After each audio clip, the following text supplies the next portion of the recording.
Tangking igugubat nga iya sa United States o gigamit atol sa World War II ang naugat na gyud diha sa ilaaw sa sapa ilawom sa Dagusangan Bridge sa Lungsod sa Medellin, aming bahin sa probinsya Sugbo.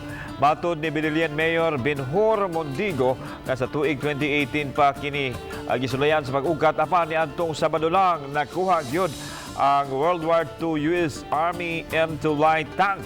Nagtinabangay ang mga sakop sa Engineer Support Battalion sa Philippine Army, Kabombirohan, Kapulisan, Tourism Office ug lokal nga kagamhanan. Gisaysay ni Mondigo sa Balitang Bisdak nga mahimo ng kabahin sa Heritage Park sa ilang lungsod ang Tangke.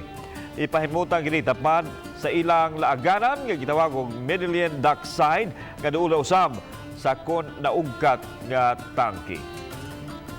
We are asking the consultant sa Provincial Heritage kaya si Jojo Bersales na yan ang muadto sa Medellin para more on the makonserve ni siya